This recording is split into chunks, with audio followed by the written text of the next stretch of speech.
So, Kym, thank you so much for just taking the time to talk to Ebony.com today. We'd love to hear just a little bit more about your new show, Raising Whitley. It sounds really amazing. So just tell us this story. You've got a brand new baby boy. Well, he's 2 now, but just talk a little bit about how this special child came into your life. Well, I appreciate that. Thank you, Ebony.com. Actually, I was mentoring, I do charity, and I was mentoring women, and one woman in particular, I knew she was pregnant, but I didn't know, when the baby was going to be born. And I got a phone call from the hospital, and they said, we have your baby. I'm like, I thought it was one of my girlfriends playing. And I was like, ha, ha, ha, very funny, I ain't got time for that. But they said, no, such and such left your name as the guardian. I'm like, whoa, wait a minute. I was like, well, I'll call you back in a week. They're like, you got an hour. Wow. Yeah, and that's what happened. So in that hour, I know on the show you were saying that your parents were there with you. So what is it that they said to you that made you decide in that hour, okay, I'm going to take this baby and become a single mother? Well, let's say thank God my parents were there. They were visiting from Cleveland, and my mom looked at me and she said, you know what, you've always wanted a child, you're 800 years old.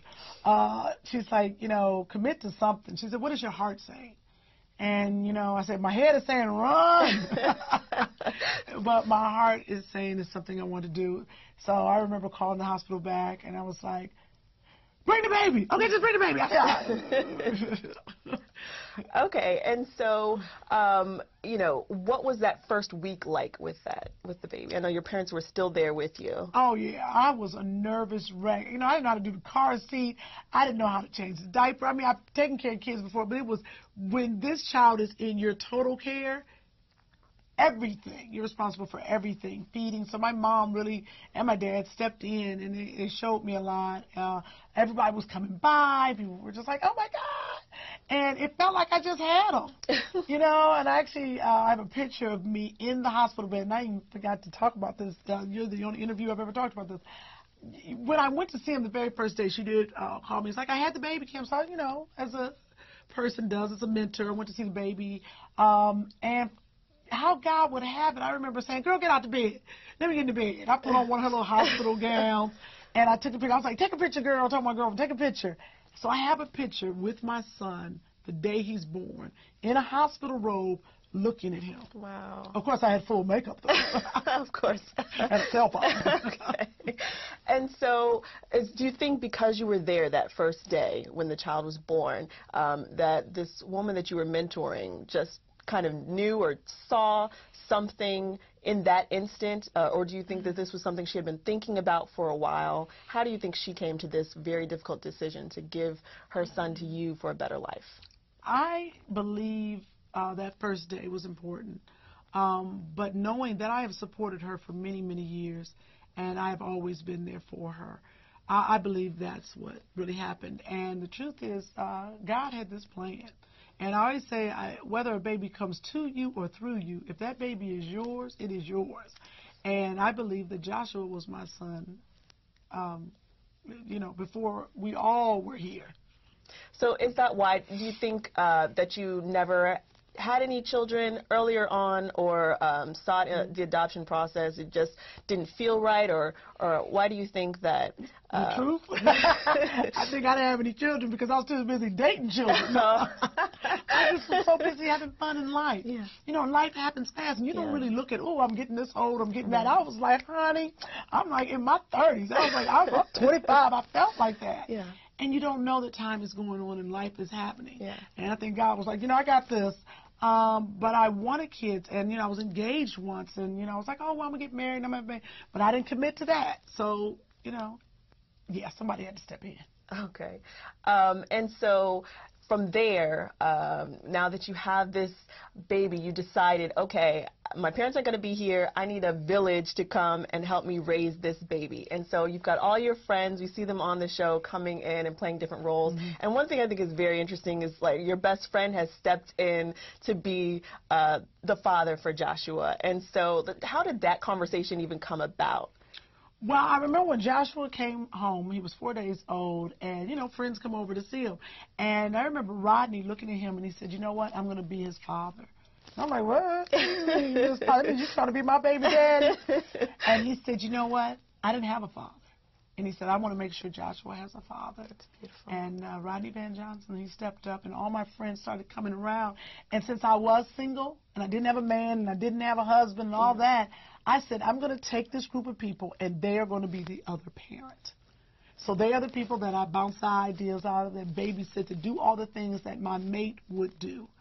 And then I felt like this was a great idea to help other single parents and other people to ask for help, to build their village. Yeah.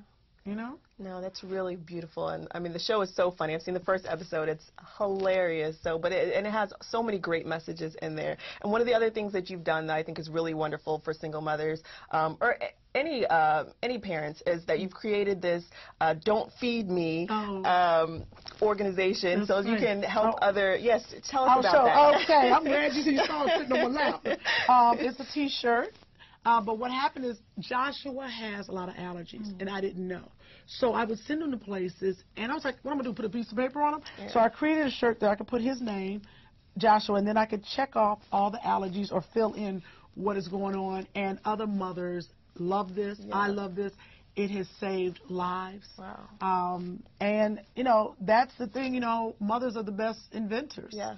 So at don'tfeedme.org, mothers, parents can go get these shirts. And I found out that some children with autism, certain autism, mothers are like, thank you so much, my child can't talk, or my child can't do that. And it really warms my heart that I'm able to help others. That's wonderful. And so what do you think the best advice that you've been given from your parents has been? I know that Joshua fills a very, very special place in your heart. It came right after or right before the passing of your mother, and it was kind of like, she encouraged you to have this baby so that, you would have someone when she passed on. And so what do you think, what was her best advice to you? Oh, gosh, my mother was an angel. She had so much advice, but my mother taught me to be a light, to be special, when you walk into a room, be a light. When you see people, smile, be happy, give and you will receive. She taught me the best life lesson my mother taught me very young. She was like, pay yourself first. You pay yourself, you pay Jesus, you pay your taxes. But one thing she said, if you save $1 a day at the end of the year, you have enough money to buy a plane ticket somewhere. If you pay yourself first and don't touch it. I remember I did that, and one time my car broke down. I had enough money to pay for my car to get fixed because you don't look at it. So that was one lesson my mother taught me. But my father always taught me to read. I never took that lesson in child. I wish I did. He was like, you got to read the paper every day, read out loud. Who knew I was going to be an actress? So, but to be a light and try to just give light to people.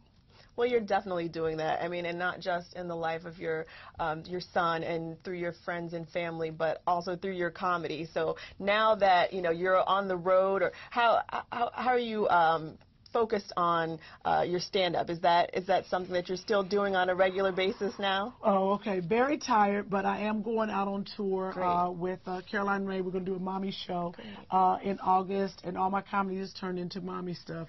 So hopefully, we'll figure out. People can follow me on Twitter to find out, where I'm going to be. Great. And I just want everybody to watch the show, Raising Whitley, please, on Saturday nights. What time does it come on Saturday night? It comes on 10 p.m. right after Iyanla. That's fantastic. All right. Well, thank you so much. Thank you, It was Brooke. so wonderful to talk to you. We really appreciate it. Give me a hug, girl. Oh, precious little girl. Look like my sister. My little sister.